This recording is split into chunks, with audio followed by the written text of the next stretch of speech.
Hi everybody, this is Jeff with Hanani Gems. How are you guys all doing today? Thank you so much for joining us. I am by myself today. Maya's not with me, but I figured I would take you on a tour of some Ethiopian opal today.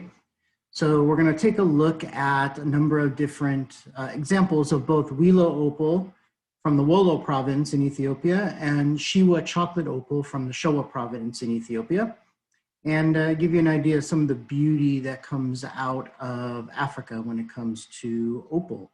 So why don't we go ahead to our other camera here and take a look and see what we have.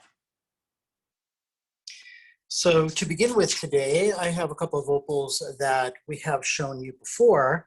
I want to take a look at them again and talk about them.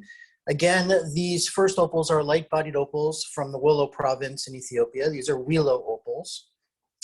And what you have on the left, the oval has a honey body tone to it, which is very, very pretty. Really looks nice with the reds and the golds to give it that complementary color. And then we have a more typical white Welo opal on the right, and it's in the shape of kind of a truncated shield. And despite the fact that light-bodied opal is very, very difficult to show on camera, you can see all the color and pattern coming through. And trust me, in person, this thing is even more spectacular, but it gives you an idea.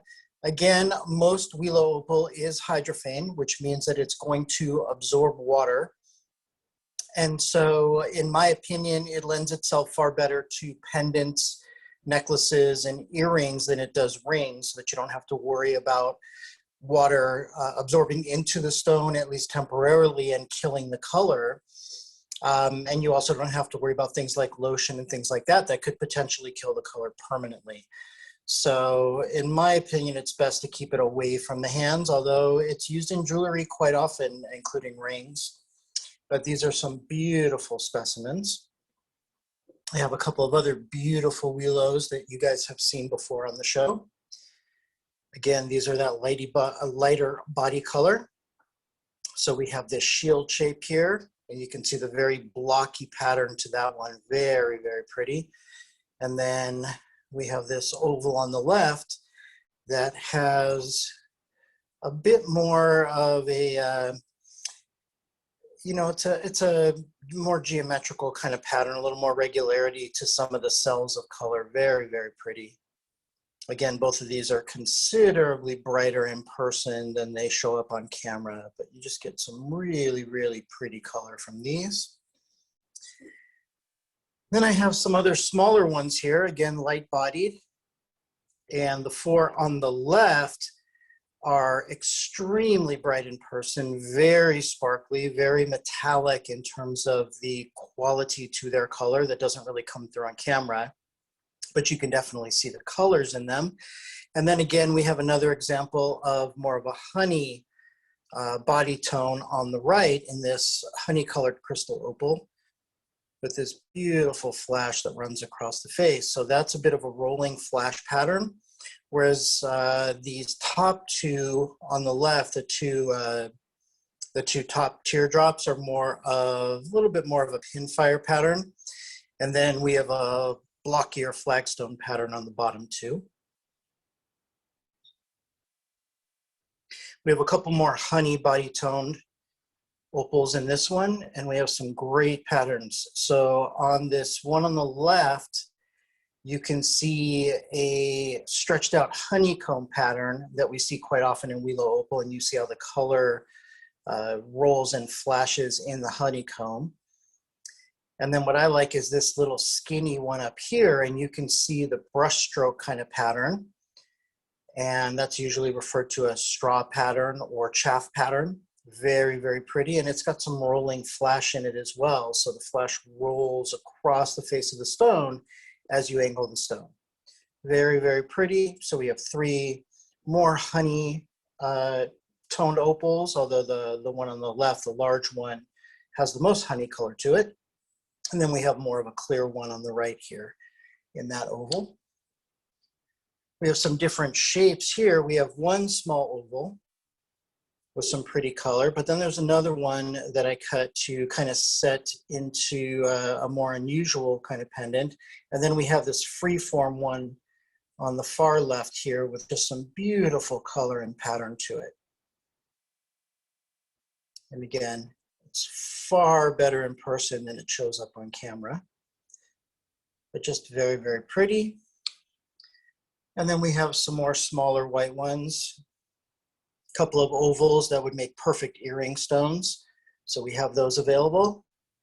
And just some very, very pretty flashy colors in here. Again, getting a little bit washed out in this light. I really like this more triangular shield-shaped one, now kind of at the top center here, just absolutely beautiful. So that gives you an idea of some of the Welo opals that we have available. Now I'm going to move on. I'm going to talk about the Shewa chocolate opals. These come from the Shoa Province in Ethiopia. These, for the most part, tend to not be hydrophane. So they don't absorb water the way that most of the Welo opals do. However, I still would not recommend using them in rings. Generally speaking, if you're going to, they definitely need to be bezeled for support and protection.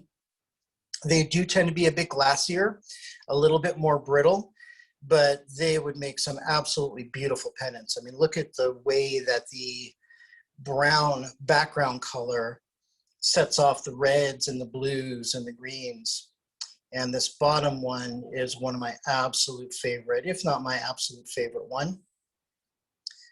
It's got some great pattern to it. It's got incredible color and flash. It also gives you an idea of the slightly lighter body tone that you sometimes see in the Shewa opals. Just an absolutely gorgeous gem. Now, I said that typically it's not hydrophane.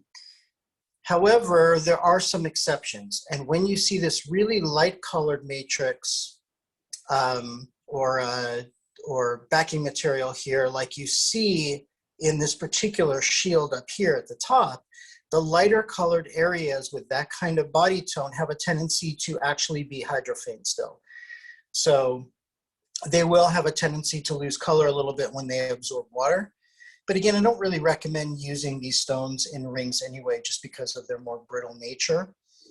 But these are some beautiful, beautiful colors that are being displayed by these Shewa opals. I apologize, there's some fingerprints on there. I thought I wiped them all off, but apparently some of them snuck in. Here we have some more of the Shewa opals. Again, we have one of those lighter colored ones, so that's going to tend to be hydrophane. And then we have the darker ones that tend not to be hydrophane. I love this cushion cut one. It displays some absolutely beautiful color and pattern as well.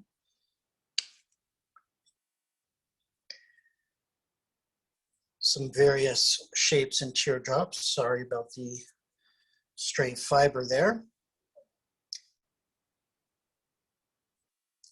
Some very interesting patterns in there, a little bit of honeycombing in a couple of those stones, especially that small skinny one in the middle towards the tip. You can see some of that honeycomb as well. And again, this one up here at the top, this round one, has that lighter area that's going to tend to be a bit hydrophane.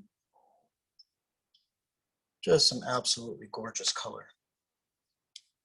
A couple more jars to kind of walk you through. Again, spectacular color in these bottom two and some great pattern in some of the top ones. Just very, very unique gems. You don't see much of this used in jewelry. You can look forward to some Haneni Gems creations using some of these opals. I really want to start to display them in pieces of jewelry as wearable pieces of art. Again, I apologize for some of the fingerprints in here that I did not realize didn't quite come off completely. But you can see some of the gorgeous colors. You can see a little bit of crackling under the surface.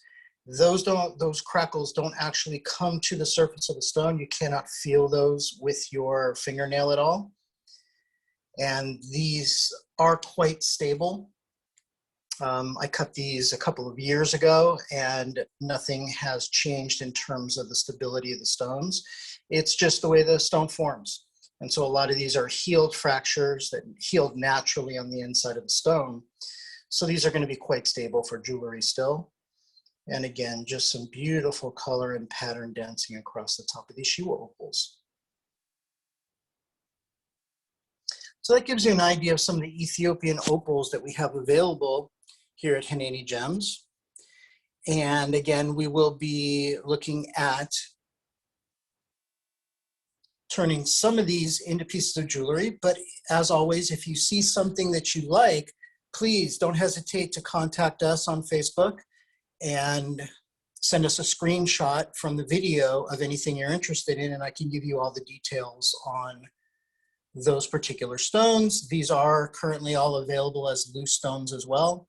And like I said, ones that don't get picked up prior to being turned into jewelry will then be offered as finished pieces of jewelry. And we will be looking at starting to list our loose stones as well as our jewelry pieces for sale coming up here in the next week or two. That's the goal. So please be sure to check out and like Haneni Gems and follow us on Facebook. And we look forward to seeing you next week for some more beautiful gemstones.